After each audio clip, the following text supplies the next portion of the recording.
Well, hi everybody, and thank you very much for being here. And this is really, I've watched some of the YouTube videos, but I haven't attended a live one, so this is kind of new to me. I have some stage fright, so I am going to be reading this, but I'm going to try to do it in a very storytelling way. If I start going too fast, tell me to slow down.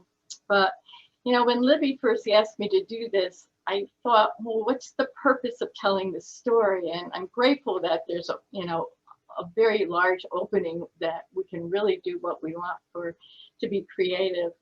But do you provide lessons learned? Is it for entertainment, self-reflection, analysis, or whatever? And I also thought, because it's Thanksgiving, well, maybe I should do something with the, thanks motif, but I decided not to do that.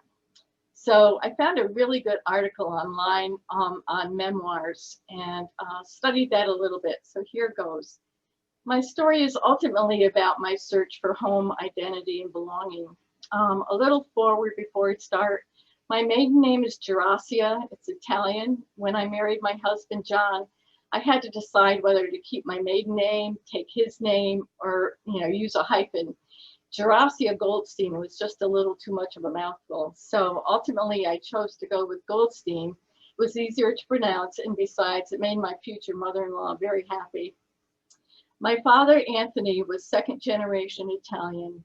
He had 2 sisters and 3 brothers, all had families and lived in the Albany area. My dad was affectionately known as Uncle Tony by everybody. English and Italian were spoken at our family gatherings. Things were loud and boisterous, and there was always plenty of food. My dad left school after 8th grade. He enrolled in the Army during World War II and trained as a paratrooper. He never did go overseas because toward the end of his training, he suffered a concussion after his last jump. He hit a church steeple. By the time he recovered, the war was already ending. Dad passed away in 1978 of a heart attack at the age of 54. I was 27 at the time. My mother, Doris James, grew up in a dairy farm in the Catskill Mountains near Delhi, New York. It's about halfway between Albany and Binghamton as the crow flies. They were primarily English and Dutch. She was the oldest of 4. They all worked hard on the farm, about 40 dairy cattle to milk twice a day, and lots of wheat fields to harvest for hay. Not much time for introspection or dreaming, but my mother was a dreamer. She was very intelligent and wanted more out of life. After graduating, Mom moved to Albany for cosmetology school and worked as a hairdresser for the next 20-some years. She was 19 when she met my dad and converted to Catholicism. They married, and she had 2 sisters and me by the time she was 23. There's no birth control or anything during that time, at least not for the Catholics. But I'm the middle kid. Mom had a special way with very young children. She would read and sing to us and play imaginary games. And I kind of remember this, but it's fuzzy. She especially liked making up stories where inanimate objects such as flowers and things or a tree became animate. It felt magical. These memories are fuzzy, but I got to see and appreciate her magic again years later when she took care of our son and daughter. Mom was also very quiet and sad sometimes, which we didn't realize until we were adults, that she had undiagnosed depression. Some days she would close the curtains in our flat when she wasn't working and just sleep. Much later in life, she began to paint and write poetry. She had a couple pieces published and sold her paintings at the Clothesline Festival here in Rochester. I have a couple of her short poems to share with you at the end of this piece. My mom passed away in 1999 at the age of 69 after an unrelenting bout of pneumonia. I was 48 and the kids were 14 and 10 at the time. So anyway, 5 weeks after my parents were married, my dad was accidentally shot by a friend while they were deer hunting. If you can imagine a bunch of young Italian boys in the woods, I can't.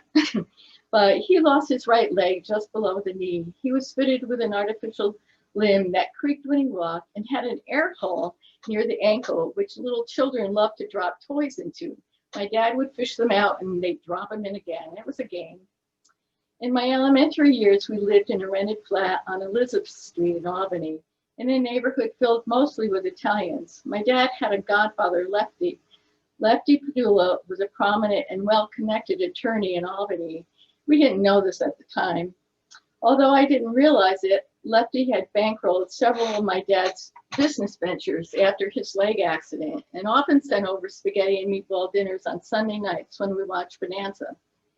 While we were growing up, Dad owned a taxi company. We got to everywhere for free.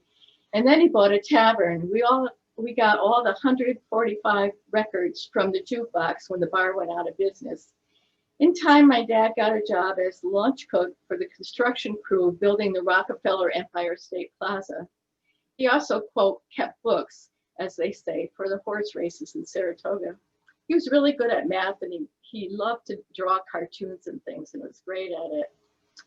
My sisters and I went to St. Anthony's Catholic School through 6th grade, Catholic daycare after school while my mom was doing hair, and St. Anthony's Church on Sundays. My parents did not attend church at all except for Easter and our first communions and confirmations. I did feel connected to the church during this time. Like many little Catholic girls, I thought I wanted to be a nun. The mystery of the Mass, it was all in Latin then. The holy water and catechism and the whole thing were comforting to me. When I was 11, Mom had saved enough money to purchase a single-family home in the suburbs. It was, if any of you know Albany, it was Voorheesville. By now, my dad was off and gone. He just wasn't around. We didn't know why.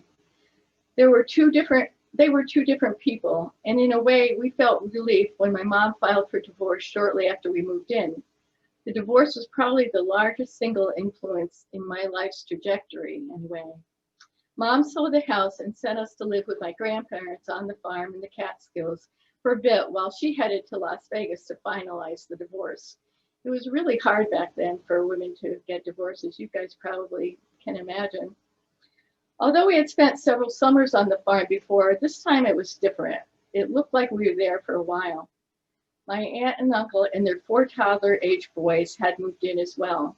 We were 11 of us, living, working, and adjusting to each other with one bathroom. Money was really tight, and there was always a lot of work to be done around the house and around the farm, tending the garden, cooking, cleaning, haying, milking the cows, and of course, babysitting my little cousins. I became even more shy, though, turning inward, and at times felt discriminated against by kids at school. My maiden name, Jurasia, just stood out too much in this rural community. Everybody thought I was Hispanic, by the way, but not. We missed my mother a lot, and after a while wondered if we ever see her again. Dad had remarried and stayed in touch sporadically. We didn't see Mom for almost 3 years after she left for Las Vegas, most of this driven by lack of money. She had moved to California, Inglewood, and married my stepfather. In 1966, they sent airfare for my sisters and me. A transcontinental flight was a big thing then. We were really excited. The first time ever on a plane, and I was 15. So let's see, I gotta change a page here. Okay. Is the cadence okay for you guys? Oh, you're muted, right? Never mind. I remember looking down while we were landing at LAX airport. I saw miles of city streets and also what seemed like acres of charred and burned out city blocks. These were remnants of the Watts riots. It was in LA that I became politically aware. I was enrolled in Inglewood High School, 10th grade. It looked like a college campus, about 2,000 students and 30% Hispanic. Wednesdays were taco days in the cafeteria. I never even seen, much less eaten, a taco. At Inglewood, I was fortunate to meet a great friend, Debbie Glicklick. Debbie's dad was a doctor, and she just took me under her wing. I was a very angry and introverted young lady at the time. I think she knew it and knew that I needed a friend, and I'm still grateful for her. She pulled me out of my shell. Debbie was the editor of the school magazine, Scribbles. She invited me to join the group where I became an assistant editor. Like reporters, we often planned trips to newsworthy venues, including attending a 1968 student uprising event at Loyola University Law School.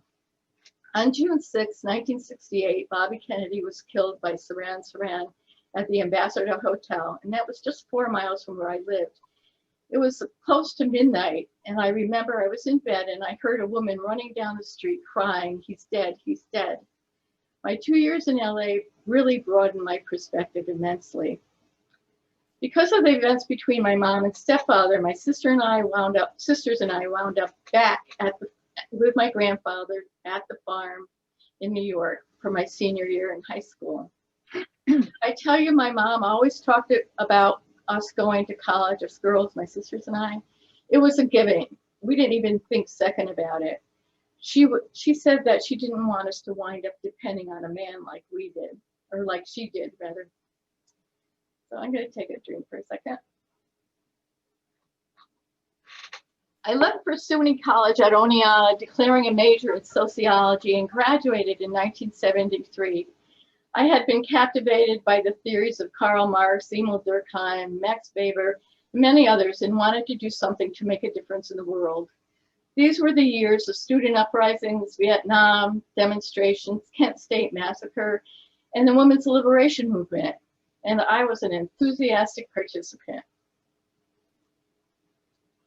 I always held down jobs during these years and was able to declare financial independence. This helped with TAP awards and other assistance. So after graduating from Oneonta, I applied for and was accepted at graduate school at the State University of Albany in 1974.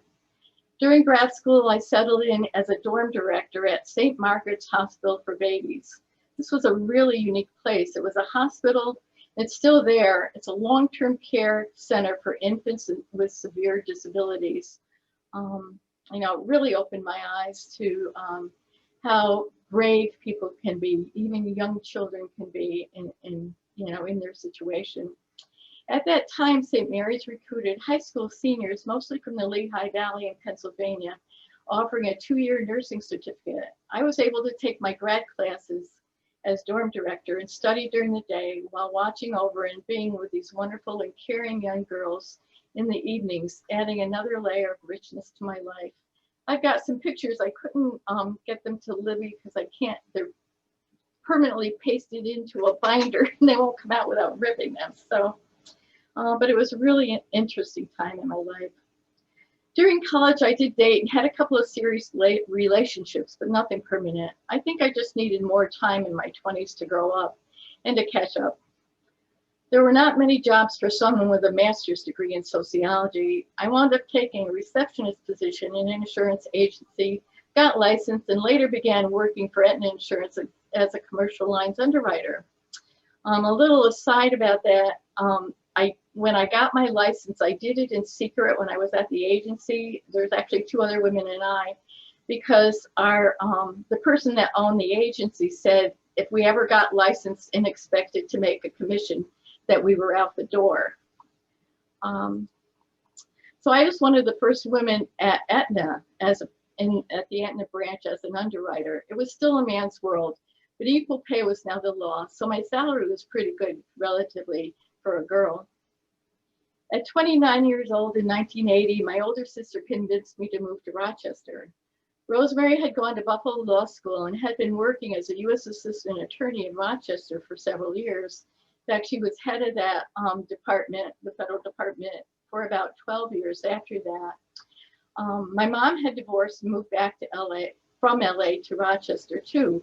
It was nice to be with family again. These were busy years. I met my husband, John, in 1982 through the city newspaper personals.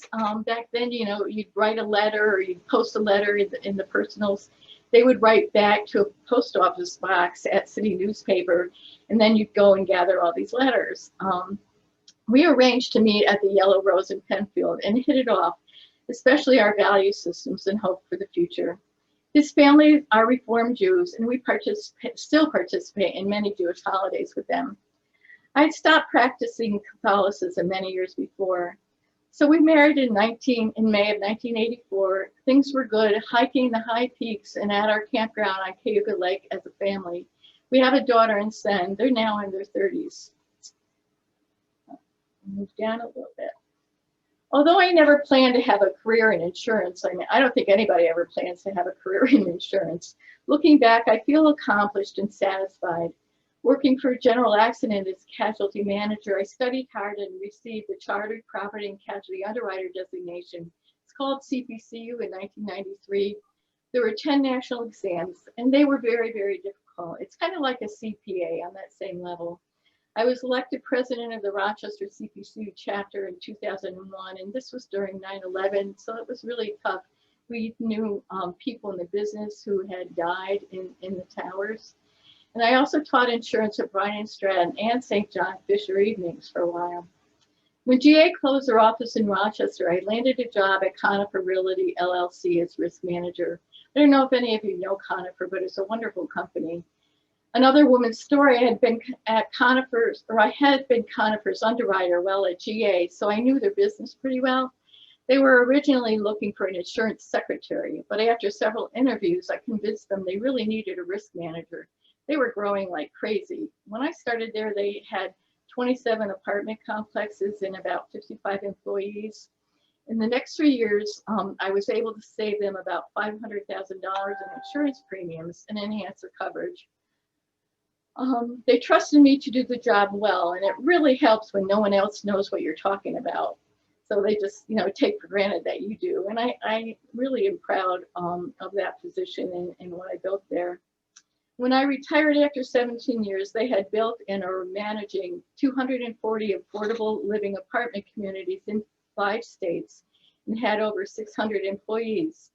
Assisting and providing safe and affordable housing for over 60,000 residents made me feel like my work was important. So finally, yes, I started to attend First Unitarian about 10 years ago and became a member a few years after that. At the time, I had just had this vague need to explore spirituality more deeply and find more purpose in my life. And although I loved him dearly, my husband is a software engineer and he's a typical engineer. He was just not real comfortable talking about things, this kind of thing. One of my favorite memories is being in UU 101, assigned to a small group discussion. I was the only female in the group. I don't remember the topic, but I do remember being absolutely astonished that these men were able to voice their feelings and talk about their emotions. Between services and attending Soul Matters, I cried and laughed and gained so much from the UU community. We created the Microfinance Task Force, which some of you might remember, with lots of help from the congregation, including the Greater Good Award. The task force operated for about 5 years, provided some loans and some helpful guidance to a few small entrepreneurs. It was really hard work and full of pitfalls. Eventually, our organization, other organizations with more experience and resources like Kiva came to town. They were better equipped and filled in some of this need. Poverty in Rochester, and I really don't say this lightly, and you know it, it's such a difficult nut to crack. Hope to do more in the future. The last 2 years I've been fortunate to work with the UU Board of Trustees.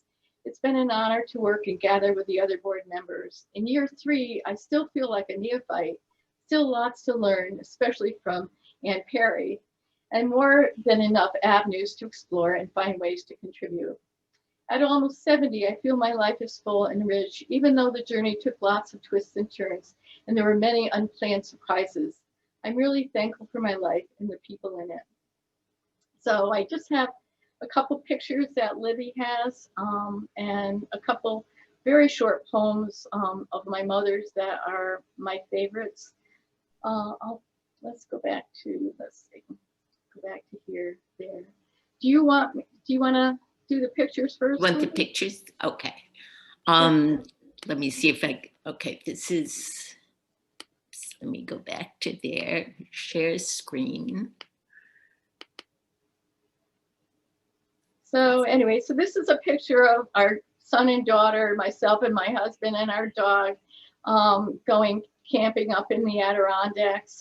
We have done about 30 high peaks. I never got to the 46, but it's wonderful, wonderful years. So there we are, and this is probably 15 years ago.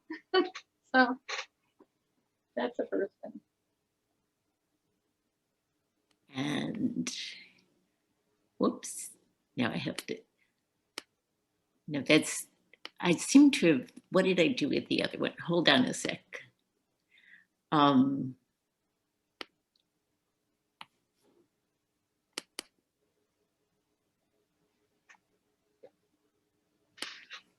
I just discovered something, which is that if you close the window you're looking at, it stops sharing. So I did not know this.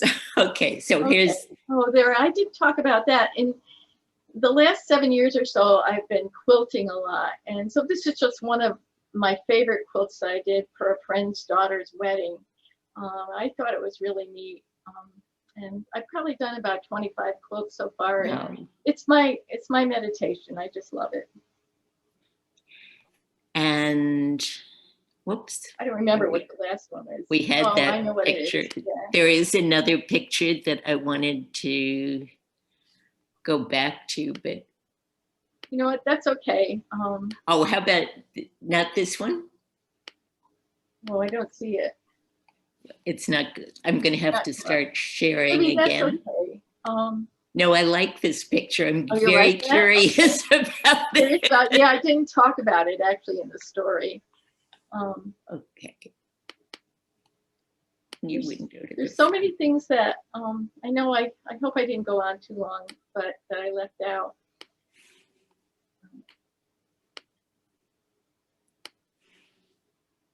Oh, there we go.